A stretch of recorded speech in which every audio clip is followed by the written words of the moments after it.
مسئلہ یہ ہے، یہ میرا ملک ہے، یہ آپ کا ملک ہے، یہ قائد اعظم کا ملک ہے، یہ اسلام کا ملک ہے۔ پوری دنیا ہمیں دیکھ رہی ہے۔ ہمیں ہڑتال پہ مجبور کیوں کیا گیا؟ جب آپ 50,000 ڈیول نیشنل جن کا اوتھ ہے کہ ہم اس ملک کے وفادار ہیں جس کا اس کے پاس پاسپورٹ ہے، تو وہ پاکستان کی پالیسی بنائے گا تو رزلٹ کیا آئے گا؟ 24,000 ارب روپیہ آئی پی پیز کو بغیر یونٹ لیے دے دیا گیا ہے۔ وہ علی بابا 40 چور ہیں جو اس ملک کو تباہ کر رہے ہیں، اور 25,000 ارب روپیہ آپ نے کسٹم، ایکسائز، انڈر نمائسنگ اور افغان ٹریڈ میں ضائع کر دیا ہے۔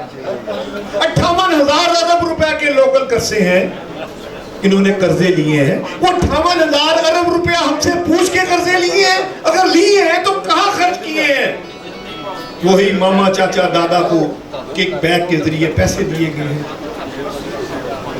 یہ 200 ارب ڈالر جو پاکستانیوں کا زیادہ پڑا ہے، یہ اگر حکومت میں بیٹھے ہوں گے تو ان کا کیا علاج ہے؟ آپ بتا دیں اپنے نعرے سے، بتائیں کہ یہ 200 ارب ڈالر مسلمانوں کا، پاکستانیوں کا باہر پڑا ہے، یہ آنا چاہیے کہ نہیں؟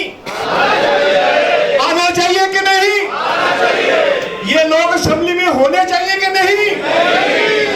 جو لوگ ڈیول نیشنل ہیں ان کا اسمبلی میں کیا کام ہے؟ مشاورت سے ہم مذاکرات پہ جائیں گے، مگر اپنی ایجنڈے پہ جائیں گے، مگر ہڑتال نہیں مؤخر ہوگی اگر ہمارا ایجنڈا ہڑتال 19 کو ہوگی۔ اگر مجھے مار دیا گیا تو ہڑتال لازمی ہوگی، اور مجھے بتائیں میں نے کہاں جا کے مرنا ہے، مجھے بتاؤ، میں وہاں پہنچ جاتا ہوں۔ پاکستان، پاک فوج، السلام علیکم۔ اس سے بھی زیادہ جو اس بات کی تکلیف ہے کہ پچھلے چند سالوں میں 11 بلین ڈالر پاکستانیوں کا یو اے ای میں انویسٹڈ ہے۔ کیوں؟ اس لیے کہ یہاں ہم نے اپنے ماحول کے اندر دن بدن گھٹن بڑھا رہے ہیں۔ وہاں 5% صرف ٹیکس ہے، یہاں 61% ٹیکس ہے، 61% ٹیکس ہے۔ اگر کہیں گے تو میں گنا دوں گا آپ کو۔ بہت سارے محکموں کو میں کہہ چکا ہوں کہ یہ آپ 29% کارپوریٹ ٹیکس کی بات کرتے ہیں، اتنا نہیں ہے، یہ 61% ہے۔ اور پھر یہ 2 لاکھ کے چیکوں کا معاملہ یہ آپ کے سامنے ہے۔ تو میں کس طرح کریں گے ہم کاروبار؟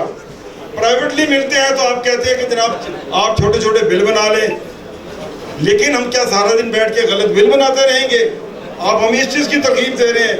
آپ ہمیں باعزت طریقے سے کاروبار کرنے کے راستے مواقع دیں۔ مجھے ڈر اس چیز کا ہے کہ اس سارے عمل میں، اس ساری گھٹن میں کہیں مزید سرمایہ پاکستان سے باہر نہ چلا جائے۔ اور یہ جو 25-30 لاکھ بندہ ہر سال جاب کے لیے آتا ہے، اگر آپ اس کو روزگار نہیں دیں گے تو معاشرے کا کیا حال ہوگا؟ لا قانونیت ہوگی، گورنمنٹ کچھ ہوش کے ناخن لے۔ یک طرفہ یہ جو دھونس دھاندلی ہے اس کو ریجیکٹ کرتے ہیں اور انشاءاللہ یہ ہڑتال کامیاب بھی ہوگی. یہ لاہور چیمبر کی اکیلی ہڑتال نہیں ہے. ہم نے بہت ارلی لاہور چیمبر کی 100 سے زائد کمیٹیوں کی جو ڈیفرنٹ پرپوزلز آئی تھی R&D کمیٹی نے اس کو کنکلوڈ کیا اور بہترین ڈاکیومنٹ بنا کر ہم نے گورنمنٹ آف پاکستان کو بھجوایا.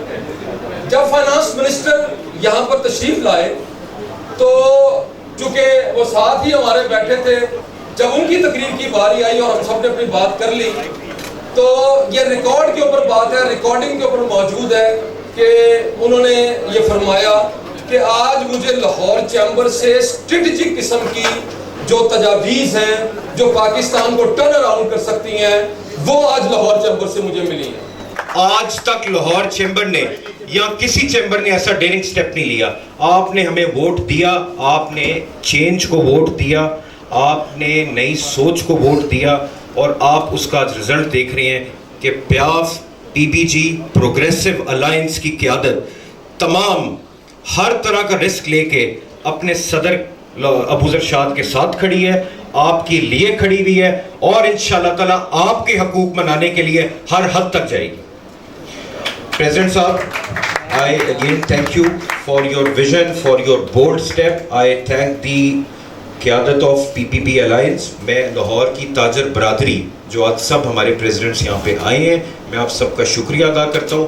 انشاءاللہ تعالیٰ بالکل ہمیں مذاکرات کی طرف جانا چاہیے, بٹ اگر ہمارے مذاکرات نہ مانے گئے تو انشاءاللہ تعالیٰ PPP Alliance کی قیادت یہ انشور کرے گی کہ آپ کے حقوق کے لیے لاہور بند بھی ہوگا اور آپ کے مطالبات مانے بھی جائیں گے.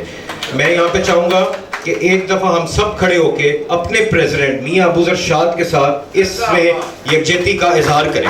ابوذر شاد زندہ باد, PPP Alliance زندہ باد, لاہور چیمبر زندہ باد, پاکستان زندہ باد. سر صاحب کے اوپر, SVP صاحب کے اوپر, میرے اوپر, ہماری تمام لیڈرشپ کے اوپر کتنا پریشر ہے آپ سوچ نہیں سکتے, لیکن ہم نے اپنا فرض ادا کیا ہے, اپنا تن من دھن آپ تاجروں کے لیے قربان کرنے کو تیار ہیں آپ بھی. اس کے بعد بات کرتے ہیں یہ ٹیکسز کی, تو یہ بتائیں کہ IPPs جو سالانہ اربوں روپے کا بوجھ کون دے رہا ہے؟ وہ گورنمنٹ نہیں دے رہی, ہم دے رہے ہیں. اس کے علاوہ 44 محکمے ایسے ہیں جو سال میں اربوں روپیہ نقصان میں جا رہے ہیں. کیوں ان کو بند نہیں کرتے؟ کون اس کا ذمہ دار ہے؟ کیا ہم نے ٹھیکہ لیا ہوا ان کا؟ کیا وہ ہمارا مسئلہ ہے, آپ کا مسئلہ ہے؟ اگر آپ سے وہ نہیں چل رہے تو آپ ہمارے کاروبار کو کیوں تباہ کر رہے ہیں؟ پچھلے ایک سال میں کتنے ہزار لوگ یہاں سے چلے گئے, جو بچ گئے ہیں وہ تو جہاد کر رہے ہیں. آپ ان کو اپریشیٹ کریں بجائے آپ ان کا حوصلہ افزائی کرنے کے. آپ چاہ رہے ہیں کہ پورے پاکستان کی تاجر برادری یہاں سے چلی جائے. یہ کس قسم کے لوگ ہیں؟ اب ہم نے اپنی زندگی میں دیکھا بہت سارے بابو لوگ آئے, ان کو رپورٹ کیا گیا, وہ بریف کیس لے کے آتے ہیں, پینٹ کو ٹائی پہن کے آتے ہیں, ملک کا کھانا خراب کر کے جاتے بنتے ہیں.